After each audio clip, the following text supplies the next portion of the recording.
अमीरपेट के मैत्रीवनम जंक्शन पर उस वक्त कशीदगी फैल गई जब सड़क किनारे दुकानदारों ने टाउन प्लानिंग के अहदेदारों के जरिए अपनी आर्जी दुकानों को हटाने के खिलाफ एहतजाज किया। दुकानदार जो अपनी रोजमर्रा की रोजी रोटी के लिए छोटे टीन शेड और स्टॉल चलाते हैं ने इल्जाम लगाया है कि ये कार्रवाई गैर मुनसिफाना थी और उसने गरीब अफराद को निशाना बनाया। एहतजाज करने वाले दुकानदारों के मुताबिक एहलकारों ने गायत्री नगर में सड़क के किनारे कई छोटी दुकानों को गिरा दिया और ये दावा किया कि ये नाले पर कायम की गई है और पानी की निकासी में रुकावट बन रही है। दुकानदारों का मौक़िफ़ था कि उनके आर्जी स्टॉल्स को मसमार करके ले जाया गया। नाले पर मुस्तकिल तजावुजात और बड़ी तामीरात को अधूरा छोड़ दिया गया। उन्होंने कहा कि हमारे पास जो कुछ था वो छीन ले गए। ये छोटी दुकानें हमारे जिंदा रहने का वाहिद जरिया है। अगर गैर कानूनी तामीरात वाकई मसला है तो वो सबसे पहले करीब में बनाए गए बड़े स्वर्ण जयंती कॉम्प्लेक्स को क्यों नहीं गिराते। मुताज़िरा खानदानों में से बहुत से लोगों ने कहा कि वो सालों से अपने स्टॉल चला रहे हैं, मुकम्मल तौर पर रोजमर्रा की फरोख्त पर इंतजार करते हुए अपना खर्च पूरा करते हैं। उनके शेड तोड़े जाने के बाद वो रातों रात अपनी आमदनी का जरिया खो चुके हैं।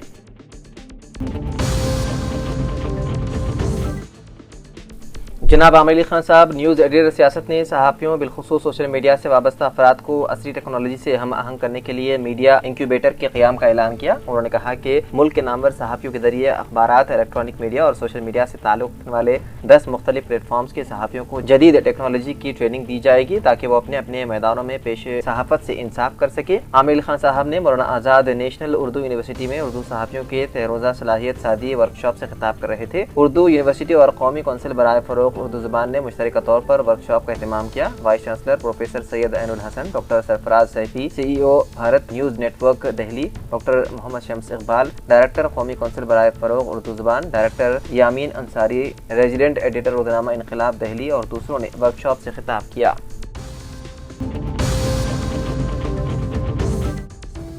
96,938 कमर्शियल जायदादों के लिए रिहायशी टैक्स अदायगी का इंकिशाफ, बरक़ी कनेक्शन की बुनियाद पर जांच, टैक्स पर नज़रसानी से GHMC को सालाना 200 करोड़ आमदनी इजाफे का इम्कान। GHMC ने कमर्शियल जायदादों के मालिकीन की बेकायदगियों की जांच शुरू की है जो रिहायशी टैक्स अदा करके बल्दिया के खजाने को नुकसान पहुँचा रहे हैं। ऐसे कई अफराद की निशानदही की गई जो अरसा दराज से कमर्शियल बरक़ी कनेक्शन हासिल करके रिहायशी जायदाद टैक्स अदा कर रहे हैं। उनसे असल कमर्शियल टैक्स वसूल करने की हिकमत अमली तैयार की गई। प्रॉपर्टी टैक्स की अदायगियाँ ही GHMC की आमदनी का अहम है। शहर के 30 सर्कल्स में तकरीबन 19,50,000 प्रॉपर्टी टैक्स इंडेक्स नंबरात हैं। उनमें सिर्फ 2 लाख जायदादें ही कमर्शियल टैक्स अदा कर रही हैं जबकि माबाकी रिहायशी टैक्स अदा कर रही है। प्रॉपर्टी टैक्स अदायगियों में बड़ी बेज़ाब्तगियों के इल्जामात हैं जिनका जायजा लेने के बाद GHMC ने गुज़िश्ता साल जुलाई के अवाखिर से प्रॉपर्टी टैक्स अदा करने वाली जायदादों की न्यू जियो कंपनी से इश्तिराक करके जियोग्राफिकल इंफॉर्मेशन सर्वे कर रहा है। इस सर्वे में कई दिलचस्प बात सामने आई है। एडिशनल कमिश्नर IT रेवेन्यू अनुराग जयंती ने TGPS, PDCL और GHMC रेवेन्यू अहदेदारों के साथ एक इजलास तलब किया।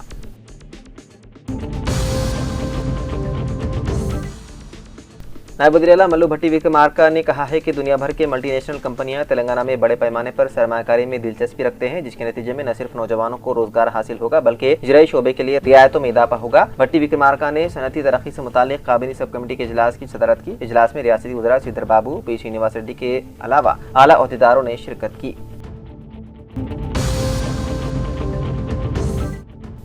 हुकूमत तेलंगाना ने पब्लिक सर्विस कमीशन में मजीद 3 अरकान का तकर्रुर किया। उनके साथ ही TGPSC बोर्ड चेयरमैन समेत कुल मेंबरान की तादाद 6 हो गई है। नए अरकान में IPS Vishwa Prasad, group 1 service officer C Chandrakant Reddy और उस्मानी यूनिवर्सिटी प्रोफेसर लक्ष्मीकांत राठौड़ शामिल हैं। चेयरमैन महेंद्र रेड्डी की मियाद खत्म हो गई है और वो सुबुकदोश हो गए हैं। उनकी जगह रिटायर्ड IAS ऑफिसर बरा वेंकटेशम ने ली है।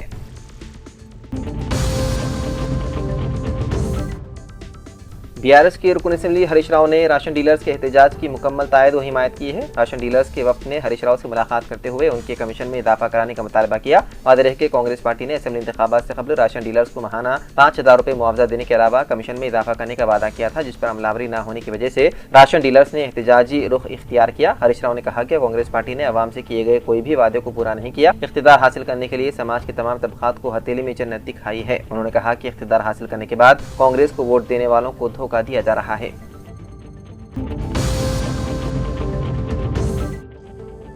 तेलंगाना हुकूमत ने 42% बीसी तहफ़्फ़ुज़ात की फराहमी के जरिए मजालिस मकामी के इंतखाबात की तैयारी कर ली है। हुकूमत की हिदायत पर जिले कलेक्टर्स ने मजालिस मकामी के तहफ़्फ़ुज़ात को क़तियत दे दी है और तवक्को है कि अंदरून 2 दिन कलेक्टर्स की रिपोर्ट हुकूमत को मौसूल हो जाएगी। तहफ़्फ़ुज़ात के तयन के बाद हुकूमत GO जारी करते हुए 42% तहफ़्फ़ुज़ात पर अमलावरी का फैसला करेगी। GO के बाद गज़ट नोटिफिकेशन जारी किया जा सकता है, जिसके बाद स्टेट इलेक्शन कमीशन मजालिस मकामी इंतखाबात का नोटिफिकेशन जारी करेगा। तेलंगाना हाईकोर्ट ने 30 सितंबर तक मजालिस मकामी के इंतखाबात के इनेकाद की हुकूमत को मोहलत दी और अंदरून 1 हफ्ता हुकूमत हाईकोर्ट से रुजू होकर मोहलत में तोसी की दरख्वास्त करेगी।